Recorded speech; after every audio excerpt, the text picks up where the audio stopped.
Om Shri Gurubhyo Namaha Harihi Om Shruti Smruti Purananam Alayam Karunalayam Shankaram Lokashankaram Prayatnadyatamastu Yogi Samshuddha Kilbishaha Aneka Janma Samsiddhaha Tato Yati Parangatim. This is a very important verse which applies to the life directly. Entire Gita is like that. But some verses are particularly impressive and they apply to our lives very immediately. So one such verse. And it is the conclusion of the 6th Adhyaya. We are coming to the end of the 6th chapter. So, the end of the first 6 chapters. First 6 chapters are about Jiva, the individual. And so that is coming to an end now. And therefore a kind of a summary you get, what they call Upasamhara. So it is being concluded and therefore the summary comes out. So yogi, the word yogi has to be correctly understood in the context of Gita. Generally in the world, yoga has its own connotation like asana, pranayama, etc. But really there is yama and niyama. That is how yoga begins. Ashtanga yoga does not begin with asana pranayama. Ashtanga yoga begins with yama niyama. So yama niyama are about lifestyle and asana pranayama are about the discipline that you follow in your day-to-day life. Yama niyama is about the overall life. So first the life must be in the right place. And the person should have the right attitude towards life and a right understanding of oneself. These are very important. Without these in place, all kinds of study of Vedanta, yoga, everything, it becomes futile. So, right understanding of oneself and right attitude towards life. Both are summarized in that expression, yogi.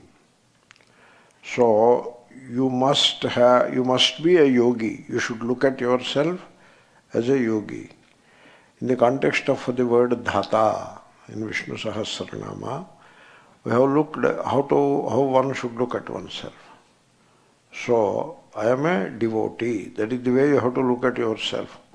Generally we don't do that. This is what is called sense of self. What kind of a sense of self you have? Which is, in other words, how do you look at yourself? It can apply to everybody. It is not about family people or worldly people only. It can apply to the Swamis also. Suppose a Swami looks at himself. I am a Swami, I am a Guru, I am the head of the place. I am the guru to so many shishyas. If that is the sense of self that the Swami has, he too has to correct his sense of self, right? So, how do you look at yourself? In the context of dhata, Vishnu Sahasranama, it is sagunopasana. There you have to have the sense of self as aham bhaktaha. That must be the sense of self. That will be very useful. That will not harm you. Like I am a father, that continues. I am a mother, that continues. Those things are not disturbed. They remain in place. But aham bhaktaha elevates you. As you elevate yourself, the lower identifications, they will continue. They will have their relevance in the worldly context or in the context of day-to-day life, and they will continue. Sometimes they get enriched also. When you say aham bhaktaha, then this I am a father, I am a mother, that kind of sense of self can become less burdensome. Okay? Therefore, you have to uplift yourself to the right sense of the self. So, aham bhaktaha. And in the context of Vedanta, only the language differs. It is the same thing. In the context of Vedantic study, you have to look at yourself as aham jijñāsuhu. That is how you have to look at yourself. Athato brahma jijñāsa. That is how it begins. I am a jijñāsu. So you have to look at yourself that way. Like you enter into a flight. How do you look at yourself? Do you look at I am a father, I am a mother? Is that the way you look at yourself? No. I am a passenger. I am a customer of British Airways. And therefore they are supposed to treat me well. That is what is called British hospitality. Okay? So this is how you feel about yourself. When you are sitting in a flight, you do not feel I am a passenger, I am a Swami, I am a Guru. You don't feel all that. You feel I am a customer, only that much you feel. So everything else, nothing will happen to it. They will wait. You can become all that after landing. So, how do you look at yourself? That determines the course of life. Therefore, it is advised all the time, you look at yourself, aham bhaktaha, or aham jijñāsuhu, or aham yogi. One and the same. They are not three different things. They are just the same. Aham yogi. So, what is yoga? Yoga is union. You look at that words. Union, yoga.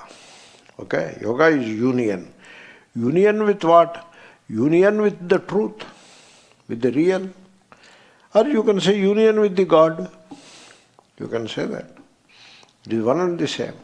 Truth, real, God, they are pointing to the same truth, same reality. And so you are one with it. You are one with it, and you have to realize that. It is always with you. The real, the youth, the truth, the God is always with you. You have to realize it. In ignorance, we feel separated from it.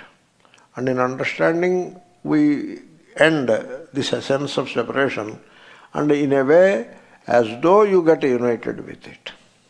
Because end of separation idea has ended. That is the yoga. So, aham yogi. So, to put it briefly, I am a student of Vedanta. I am the one who pursues this self-knowledge. I am a jijñāsu, and I am a devotee of the Saguna Brahman. In the context of that provisional duality, I am the devotee. Bhaktaha, jijñāsuhu, yogi, one and the same. You have to be a yogi. And so, a yogi is one who has the clarity and earnestness required for self-knowledge. That is how it is. You need clarity and earnestness. Both complement each other. You need both. And that leads to self-knowledge. So that is the yogi. So clarity and earnestness is the yoga that unites you. Yoga is the means that unites you with the truth, which is called self-knowledge. So I am that yogi. So you see, clarity and earnestness, I tell you, a person is looking at the branch of a tree, the mango tree, let us say, and there is the fruit, mango fruit. Sometimes it may not be fruit. A parrot sitting there. Parrot you have to struggle to see, because parrot merges in the ambience. The leaves, etc., are green, and therefore parrot merges in that. And so you have to see the parrot in the midst of those leaves. It is sitting there, and you have to see. Suppose a dim-sighted person is there. He will not be able to see the parrot on the branch of the tree, right? And you push him. Yeah, look at it, look at it, look at it. How many times you push him, you will not be able to see, because his sight is a problem. Okay? What are at best only, he will see your pointing finger, at best. Because he is a dim-sighted guy, and so you see the pointing finger. The world is full of such dim-sighted people who are always at best looking at the pointing finger. And then they start worshipping the pointing finger. So namaha, namaha, namaha, like that. They write 108 names and worship the pointing finger. Arey, pointing finger ka baat nahi bhai. You have to see the parrot. So people are like that. That is how they create a religion out of it. And so create a religion, and all the trappings of a religion they put there. Pointing finger. Look at that. So the point is to see the parrot. You need clarity, required or not. The pointing finger is only that much. You have to see in the direction in which it is pointing, not the pointing finger. This is the Zen masters saying, those who worship the pointing finger miss the moon. Okay, now I am talking of the parrot. So miss the parrot. Okay? So you need the clarity of understanding. That is important. It is not enough to see the parrot. It is not enough to stare at it. By staring, you won't see the parrot. Okay? So you have to have the clarity of vision. And that clarity of vision is also not enough. You must be eager to see. Hey, parrot, I have to see the parrot. That eagerness or earnestness you need. So you need both self-knowledge and clarity. Both you need. And that is how yoga has understood. Yoga is the maturity of heart and mind. That is the maturity. And this maturity, it comes not by just by reading books. The maturity comes when you start living the daily life, whatever little you have understood. You need to understand a lot. Whatever little you have understood, so that is enough. If you live it, that is enough. One famous example comes to my mind. So Mahatma Gandhiji was asked, he was a student of Gita all his life, and he has so much love and respect for Gita. And so he was asked, he translated Gita into Gujarati. It's a standard translation in Gujarati. So he was asked, so you are a scholar of Gita. He said, I don't know all that. I know only one verse in Gita, only one verse. And he is a book on Gita. The book is named as Anasakta Yoga. That is the name of the book by R.K. Gandhi, Anasakta Yoga. And on the cover page there is one verse, because he always used to say one verse. So, Anasakta Manaha Partha, like that there is a verse. And I don't remember the entire verse. Anasakta Manah Partha Karoti, like that. So, you don't entertain that asakti, attachment to the result. So you continue your job, your duty, but don't be attached to the result. So like that it goes, that verse. I don't remember the entire verse, I'm sorry. So that is the verse. No. Anasakta Manah Partha. It comes somewhere in the 4th or 5th adhyaya. So that is the verse. And he says, only this much I know. I don't know entire Gita. It is too big, like an ocean. Only this much I know. And this is what I follow. And he follows it. And he is leading a countrywide agitation against the British Raj. You know that? It is not an ordinary thing. The British, he was leading the agitation against the British Raj. The government, British government sends an invitation to him for discussions. It is called Round Table Conference.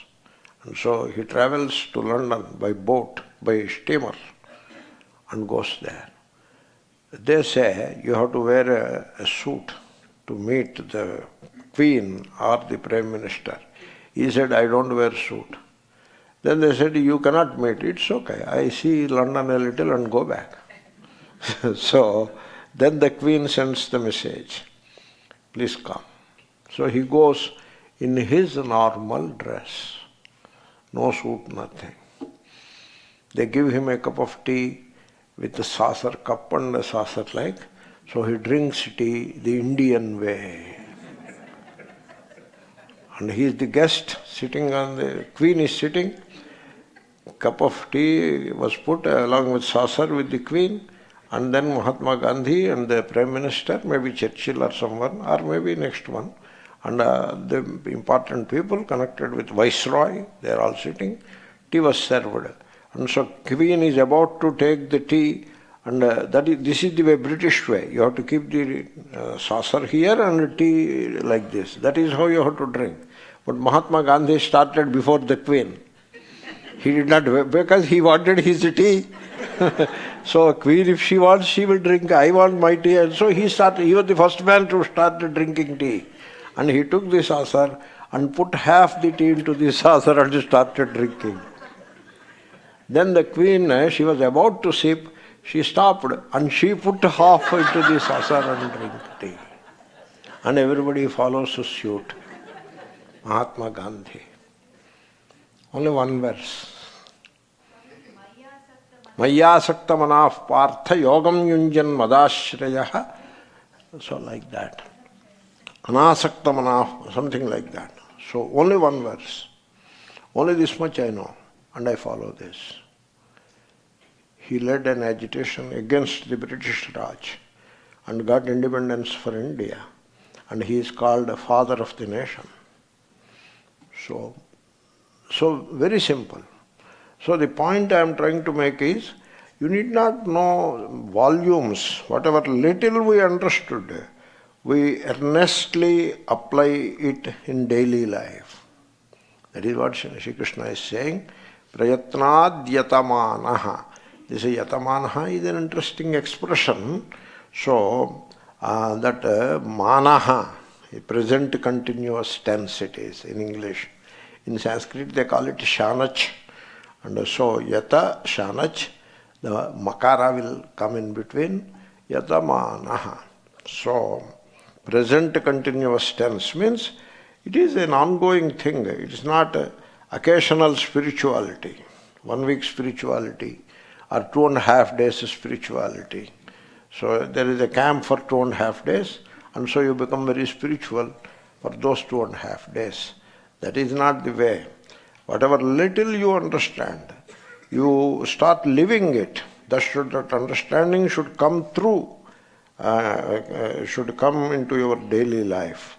And that kind of an earnest application in daily life is the hallmark of yoga. So such a person is called yogi. One important thing is, there is no such thing as compromise in yoga. There will be no compromise. So become desireless means become desireless. That is how it is. And so, no, some desires, we need ABCD of desires. Something. So already you start with a compromise, you know. So there is no such thing as compromise in yoga. You see, I tell you, the very idea of compromise, it effectively blocks the way to the truth. It just blocks the way to the truth. Because the very notion of compromise shows lack of earnestness. You are not earnest. That's why you are talking of compromise. And therefore, without earnestness, nothing can be done. Therefore, in yoga, there is no such thing as compromise. So that one has to understand. That's why Sri Krishna says, prayatnad yatamanastu. So, so this is how you have to practice this yoga. The way to do it is, probably this may give a clue to you, you first dissociate yourself from your mind. Don't identify with the mind so much. A desire becomes important only because you identify with the mind. You identify with the mind, and mind throws up a desire, and so you identify with it. So that becomes important. Now compromise begins. So which desire I have to keep? Which desire I have to give up? Like that it begins. And then there is always someone to accommodate you, because compromise is, it goes on and on and on. So, therefore, that is not the way to proceed. You first dissociate yourself from the mind. So, you remind yourself resolutely that you are not the mind. You are the one who is aware of the mind. You just remind yourself all the time that I am not the mind. Then one thing is there. Mind, you please understand, you look at it, you will know it. Mind is always having some problems, you know that. Mind is never ever free from problems. That is the mind. Now there are two ways. You just try to correct the mind, cure it. That is one way. Hatha Yoga way. Or Vedanta way. You dissociate yourself from the mind. In this, I have to purify the mind. I have to do it by asana, pranayama, dharana, dhyana, samadhi, etc. That is one way. And the Vedantins, they don't bother about all that. They say you do asana by all means, you need it, you know. If you do asana, the limbs will be, they are stretched well. And so you need both kinds of effort. One is the aerobic exercises which burn calories, you need it, like walking, jogging, etc. And then the stretching exercises you need to keep all the limbs in good shape and also build some stamina. So you need both. Therefore do your asanas, and pranayama you should do. Otherwise how to exercise the lungs and the diaphragm below? You have to exercise them, you have to stretch them. So do your pranayama. Do all that, okay? Dharana, dhyana, samadhi is not Vedanta. From there Vedanta starts. So the yoga method is different, Vedanta method is different. Yoga method is dualistic. Whereas in Vedanta, you do not, it is not duality. So you disidentify from the mind. Now that includes dharana, dhyana and samadhi, all of it. Dissociate from the mind. And mind says, what about these problems? Mind always has problems. So I feel like I am digressing, but I feel like saying also, mind is never free from problems, because mind is addicted to problems, like coffee or whatever you call it. So it's an addiction. It wants problems. Without problems, it feels lost, the mind. That's why it wants a crossword puzzle, Sudoku, those things it needs. Because you are flying across to London, some 7 hours or 9 hours, there is nothing to do, no problem. No problem. No problem.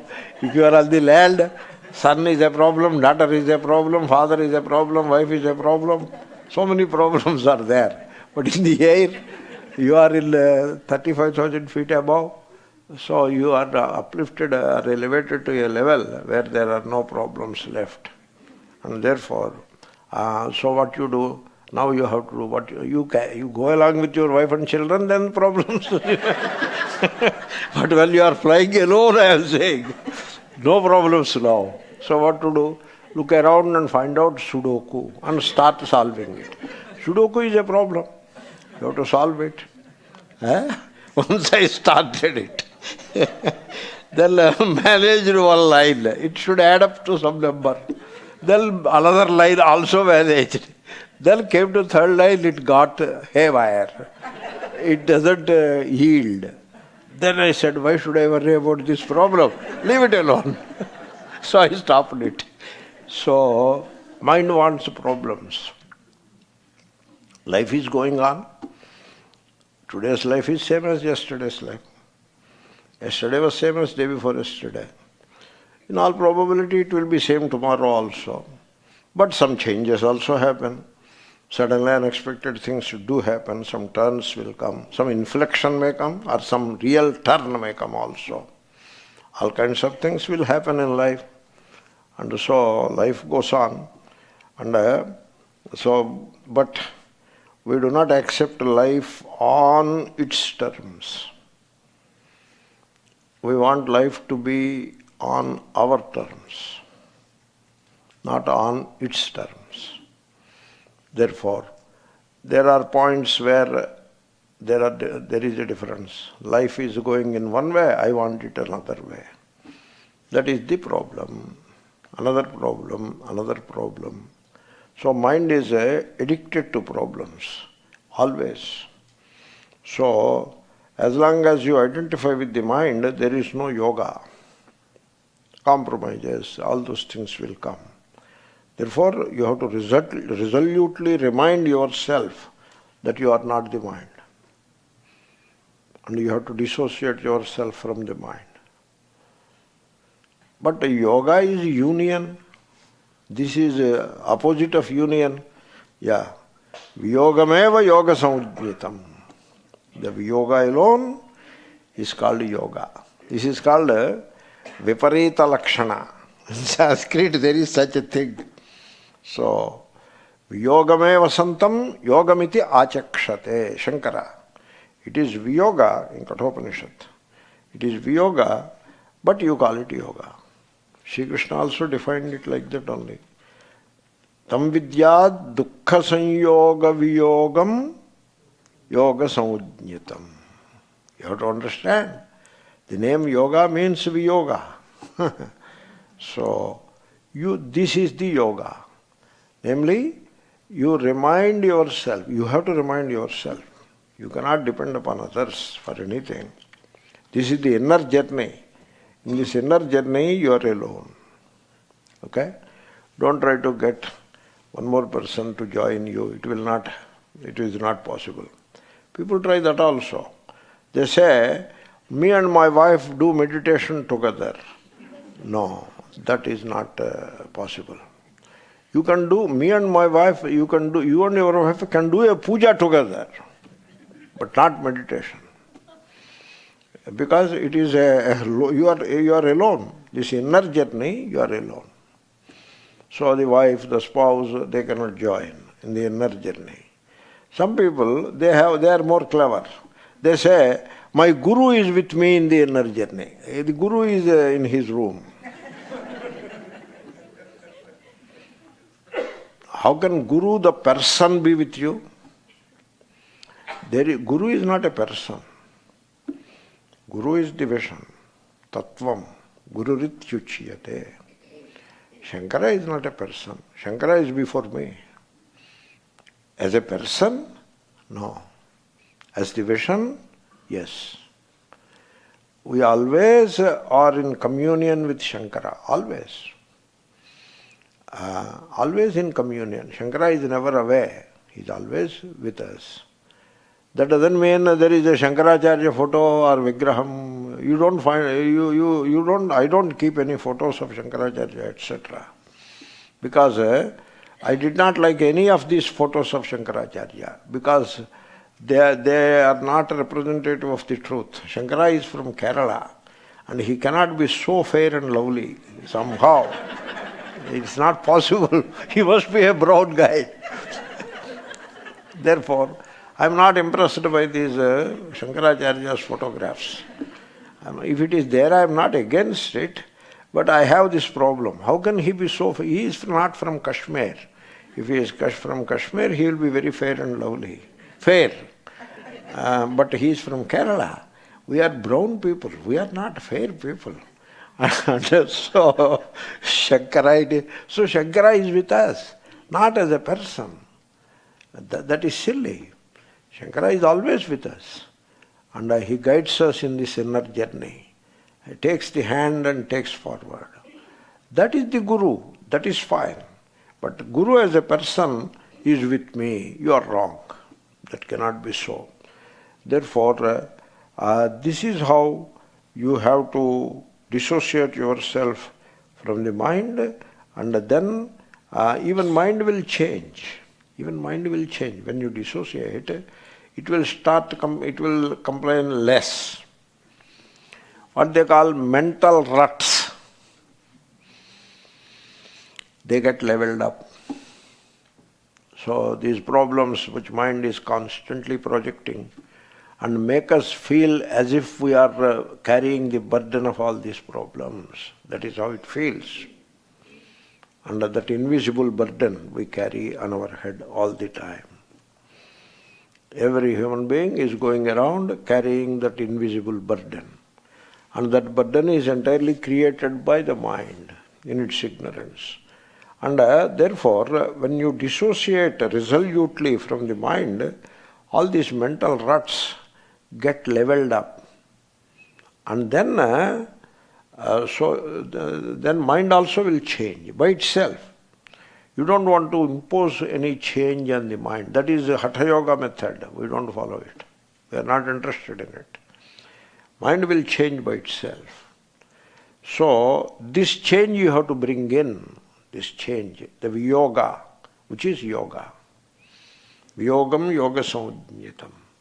So dissociate from the mind. Try. How to dissociate, don't ask, just try.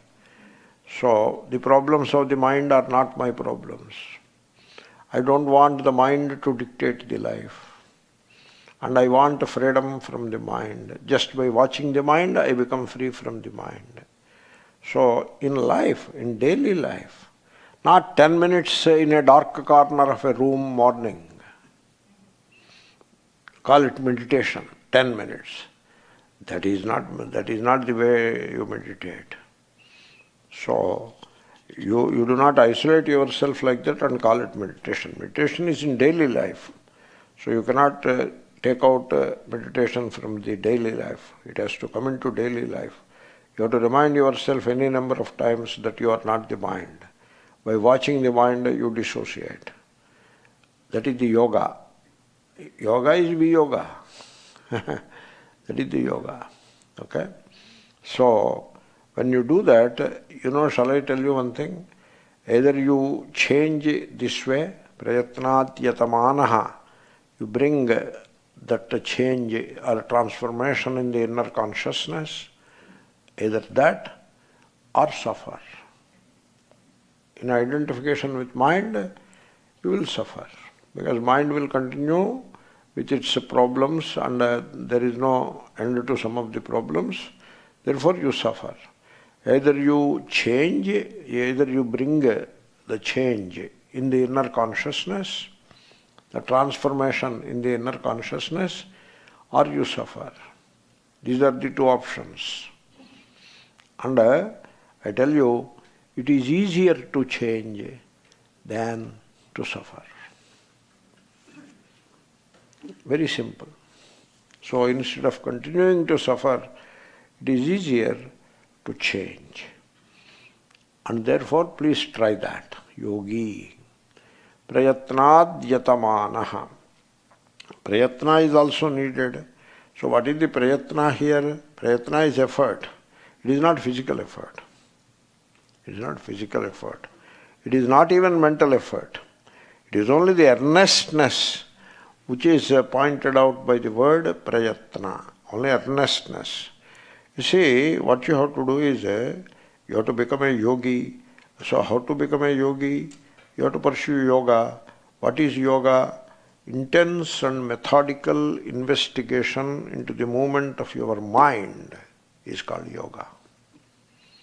Investigation. Yoga people, Hatha Yoga people said, intense and methodical suppression of the mind is yoga. That is what they said.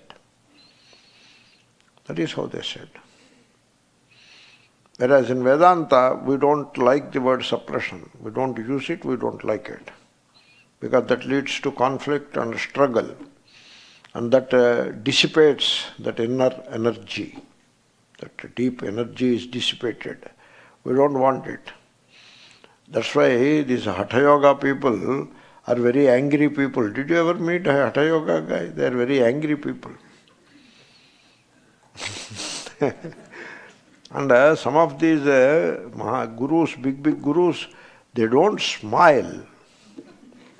As a rule, they don't smile. I saw a guru, big guru, he is young man. Young. 30s must be. In India, what they do in the name of tradition, they give sannyasa to a person in 15 years, 13 years, 14 years, 20 years, 25 years. Like that they give sannyasa based on how they choose the person, based on extraneous considerations. Means what caste he is, how much Veda he recited, so what kind of lifestyle he is living, what is his, what we call in Telugu, kattu bottu juttu. So what kind of dress, how he dresses himself. He wears the dhoti or a shirt he wears or not, what kind of hairstyle he has, does he fashion a crop or what? They call it crop. So then what kind of marks he has in his face. These are the considerations. They are not important, you know. So they go by these things and catch hold of the person and put some kind of a fervor, religious fervor into his mind. He already had it and put it a little more and then give him sannyas. You understood my point?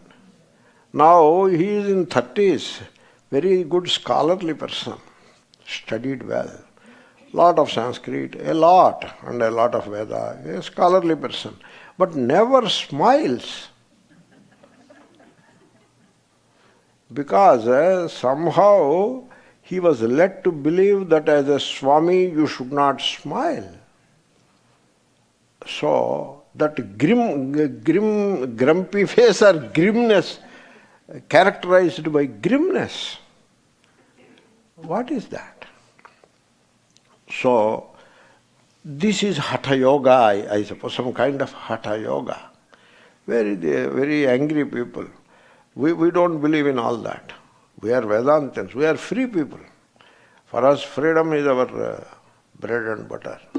Psychological freedom. When I say freedom, you get up and do what you like. That is not the freedom I am talking about. That you do anyway. You drink and eat whatever you like. You are doing it anyway. Now you have to get it from Vedanta class. So that is not the freedom I am saying. The psychological freedom. That is our bread and butter. And therefore you need that freedom. And that comes, that is the yoga. And that comes by dissociating with the mind. And then the prayatnat jatamanaha.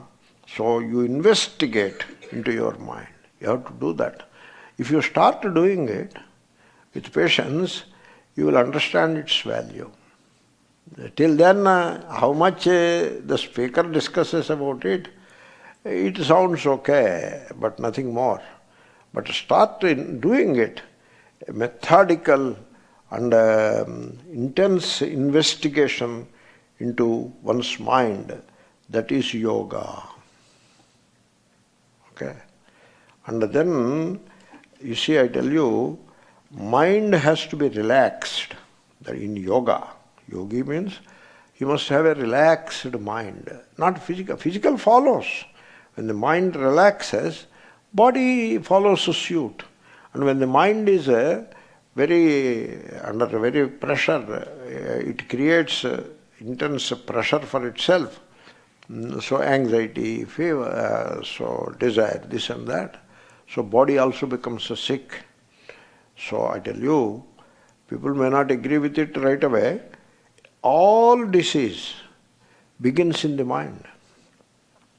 It expresses in the body but begins in the mind. Therefore, mind must be free of desires. Then only it can relax. So mind must be free of desires, of all kinds of desires, and then it can relax.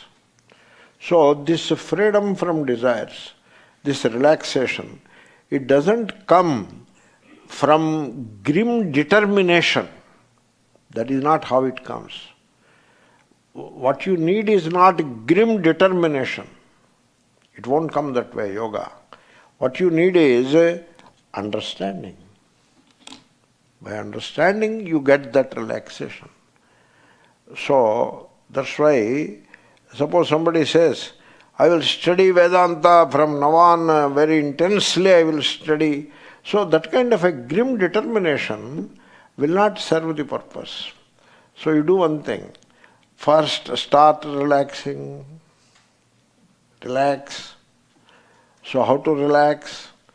It is the desires which make you tense and uncomfortable. So, mind must be free of desires.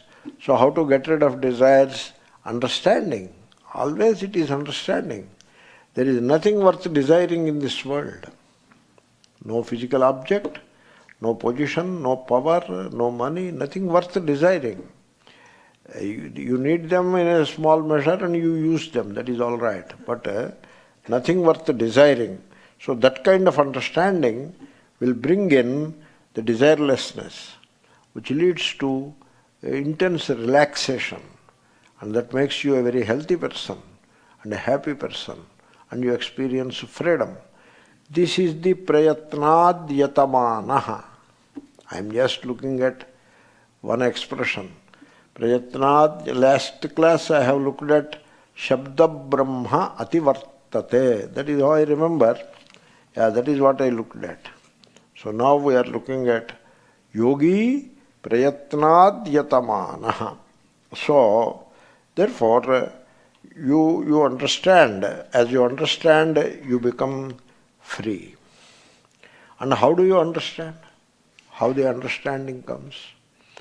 Understanding leads to freedom, relaxation, that we have said.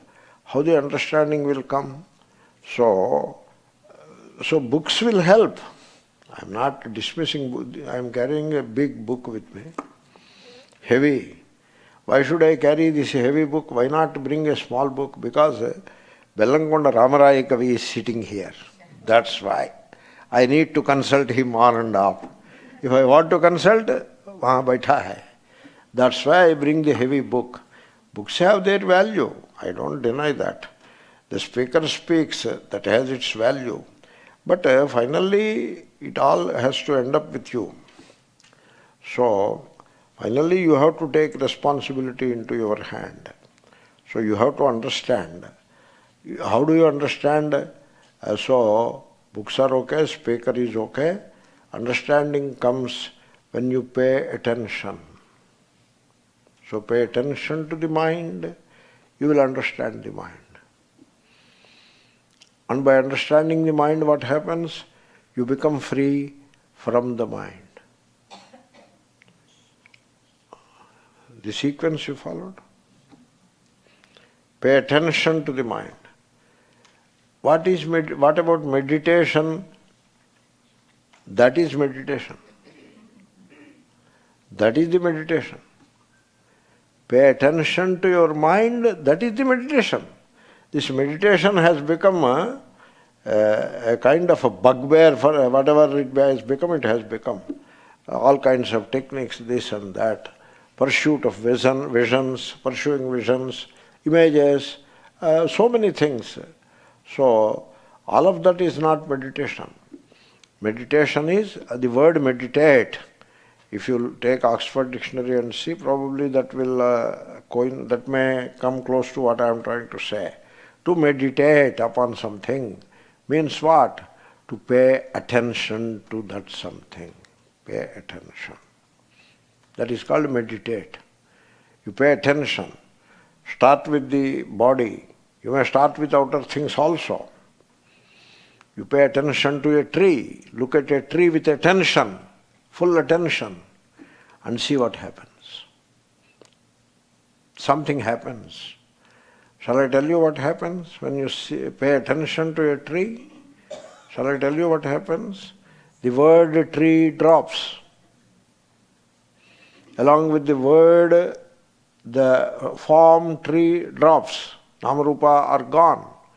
You go beyond the dimension of Namarupa into a higher dimension of pure being, in which somehow, I don't know how to explain it, somehow what the tree is and what you are intrinsically are not different.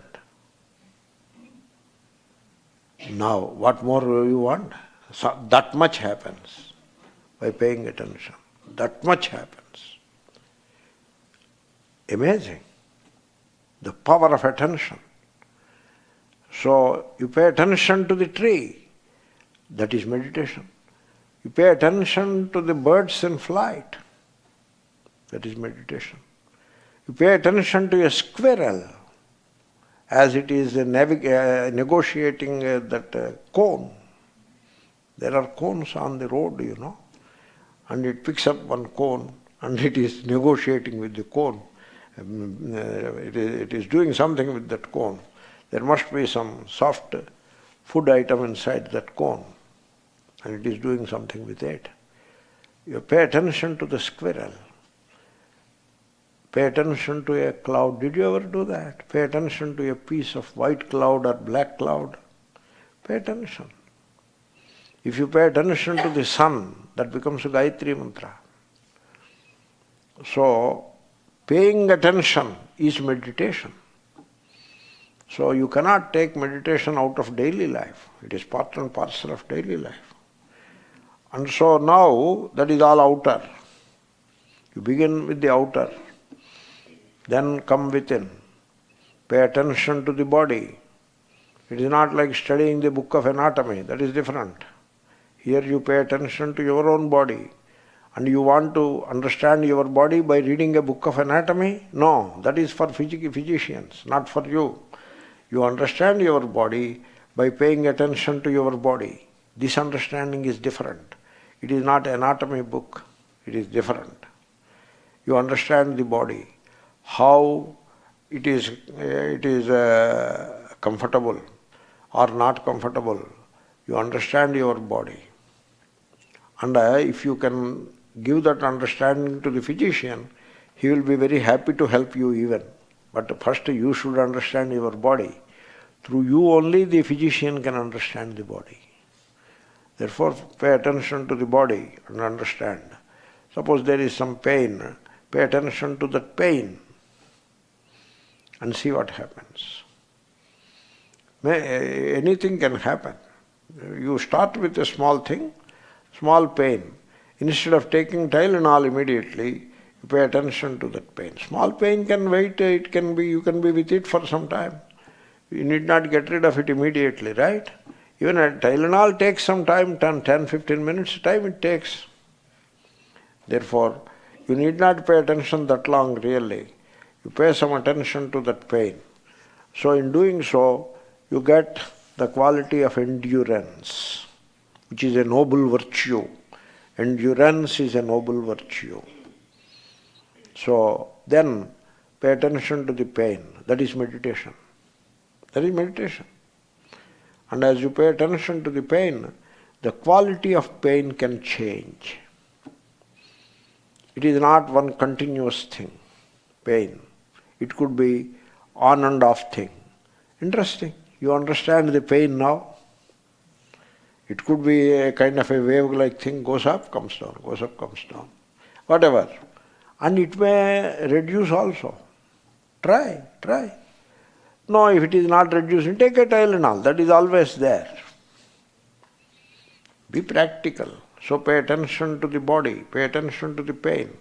Generally, when pain happens, you don't run to the pill or the doctor immediately. You pay attention to it and endure it. But then there is another thesis. You have to rush to the doctor so that you prevent something bigger. Now what I am saying is opposite to that, right? So you take a balance between the two, okay? But this is how we do back in India. This is how we are. So night at 12 o'clock some pain has come. Okay, we'll see. Night time what can we do? Back in India, not here. Here 911 is always there. In India no 911, nothing. So somebody is sleeping in the next room. Okay, why to disturb him? Let him sleep. So I am awake anyway, and I will endure this pain, read something or eat, make a cup of coffee and drink it, do whatever. But don't disturb anybody. We will see tomorrow morning. So we endure. We don't rush to the pill or to the doctor. There is a value in it. That is yoga. That is meditation. You pay attention to the pain. Then finally, the culmination of yoga, you come to the mind and pay attention to the mind. Investigate the mind. So I wanted to tell that yoga is dissociation from the mind by understanding the mind, by paying attention to the mind. That is yoga. Okay? That is what I wanted to say. So for saying that, I started with cloud, birds, and came like that. You also follow that route. Start with the outer. Easy. Then slowly come within. And finally you arrive at the mind. So, investigate the mind. So, I was reading a book. In that it is written, a narcissist, a narcissist, ahankari. He wants admiration all the time. That is written. And then the author says, you check whether you have this quality in you. Look at that guy. Then I am a sincere student. So then immediately I kept the book there, closed the eyes, and I looked into myself. How much of a narcissist I am. Then it occurred to me that I am some 5 to 10% narcissist yet. So that means I have some need for admiration. I have the need for appreciation. That is what it occurred to me. I have understood. Okay? Now what happens we will see. But did I understand or not? And this understanding can give freedom from narcissism. It can give freedom. This is meditation.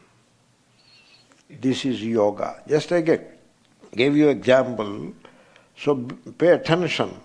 So then some problems will be there in life. I know I have slightly deviated, but now I am pursuing that deviation only. Now what is instead of going back? I am not in a hurry to finish the verse. I have to finish the bhashya within the course meeting. I need not finish 6th chapter. I don't have any such appointment. In fact, they complained to me, you started and left it where it is. So we have to finish, you finish.